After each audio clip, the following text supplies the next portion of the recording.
ইন্নাল হামদুলিল্লাহ ওয়াসসালাতু ওয়াসসালামু আলা রাসূলিল্লাহ আম্মা বাদ। হাশরের ময়দানে চারটি প্রশ্নের উত্তর দেয়া ব্যতীত কেউ সামনে এক পাও এগোতে পারবে না। সুনানুত তিরমিজিতে এসেছে, রাসূল সাল্লাল্লাহু আলাইহি ওয়াসাল্লাম ইরশাদ করেন, লা তাজুলু কদামা আবদিন ইয়াউমাল কিয়ামাহ হাত্তা ইউসআলা আন উমরিহি ফীমা আফনাহ ওয়া আন ইলমিহি ফীমা ফাআলা ওয়া আন মালিহি মিন আইনা ইকতাসাবাহ ওয়া ফীমা আনফাকাহ ওয়া আন জিসমিহি ফীমা আবলাহ। কিয়ামতের দিন কোনো বান্দার পা আপন জায়গা থেকে সরবে না যতক্ষণ না তাকে এই চারটি প্রশ্ন করা না হয়। ১. তার হায়াত, সে কোথায় নিঃশেষ করেছে। ২. অর্জিত ইলম অনুযায়ী কতটুকু আমল করেছে। ৩.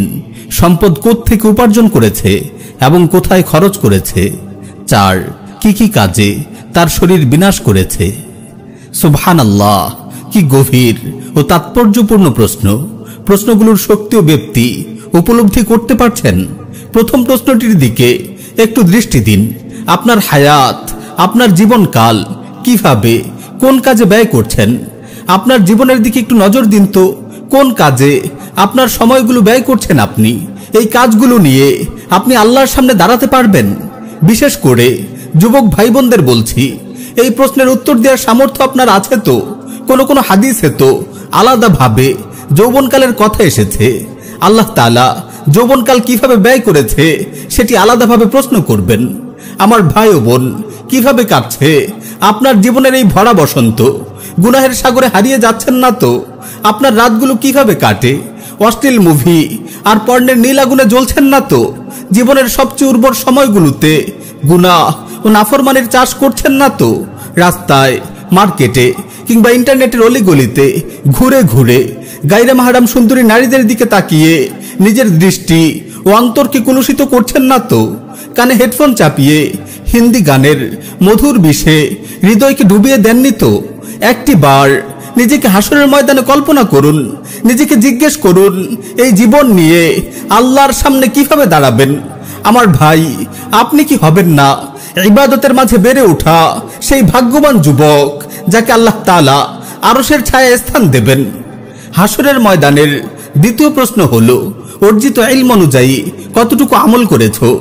সুবহানাল্লাহ, আমরা জেনে বুঝেই অবহেলা করে কত আমল পরিত্যাগ করি। আমরা জানি মা বাবার হক কি, প্রতিবেশীর হক কি, আমরা জানি দাওয়া ইলাল্লাহর গুরুত্ব। একটি কুফরি রাষ্ট্র ব্যবস্থায়, একটি কুফরি সংবিধানের অধীনে আমরা সুখ ও সমৃদ্ধিতে জীবন যাপন করছি, সম্পদ সঞ্চয় করছি। আমরা জানি আল্লাহর জমিনে আল্লাহর নাজিলকৃত শরিয়া প্রতিষ্ঠা করা, একামতে দিনের জন্য সংগ্রাম করা আমাদের জন্য ফরজ দায়িত্ব। আমাদের ইলম আছে, কিন্তু আমরা কি সেই ইলম অনুযায়ী আমল করছি? বরং আমাদের কিছু অবুঝ ভাই তো মুসলিমদেরকে কুফরে লিপ্ত এসব শাসকদের আনুগত্যের সবক দিচ্ছে। নাউযুবিল্লাহি মিন যালিক। আল্লাহ আমাদের হেফাজত করুন। হাসরের ময়দানে আল্লাহ রাব্বুল আলামিনের এই প্রশ্নের আমরা কি জবাব দেব? হাসরের ময়দানের তৃতীয় প্রশ্ন হলো, সম্পদ কোত্থেকে উপার্জন করেছো এবং কোথায় খরচ করেছো। বড় কঠিন এই প্রশ্ন। আমাদের কত দুর্ভাগা ভাই হারাম উপায়ে উপার্জন করছে, টাকার লোভে সুদ, ঘুষ ও দুর্নীতির আশ্রয় নিয়ে সম্পদের পাহাড় গড়ে তুলছে। আল্লাহ আমাদের হেফাজত করুন। আমার ভাই, হাসরের ময়দানে পাই পাই করে প্রতিটি পয়সার হিসাব দিতে হবে। আপনার উপার্জনের দিকে তাকান, সেখানে কোনো হারাম নেই তো? কেবল উপার্জনের হিসেব দিয়েই মামলা শেষ হবে না। উপার্জিত সম্পদ কোথায় কিভাবে ব্যয় করেছেন তার হিসাবও আল্লাহ তাআলা আপনার থেকে নেবেন। যাকাত ঠিকমতো আদায় করেছেন তো? গরিবদের হক আদায় করেছেন তো?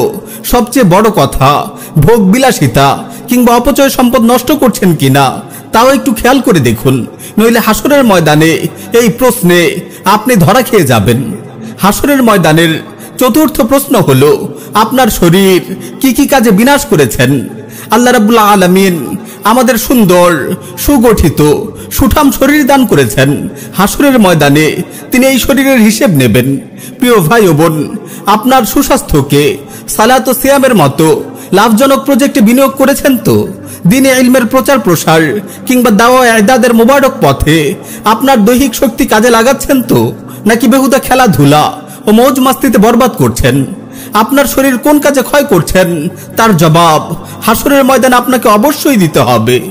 প্রিয় ভাই ও বোন, নির্জনে কোথাও বসে একটু ভাবুন, এই 4টি প্রশ্নের উত্তর আপনার কাছে আছে তো?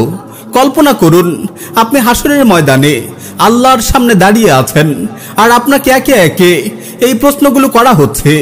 আপনার উত্তর কি হবে?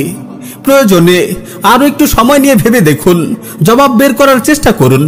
যদি এই প্রশ্নগুলোর কোনো সদুত্তর আপনার কাছে না থাকে, তাহলে ধরে নিন আপনি ভুল পথে হাঁটছেন। দ্রুত আপনার জীবনকে বিন্যাস করা উচিত, নতুন করে সেট আপ দেওয়া উচিত, নতুন করে সাজানো উচিত।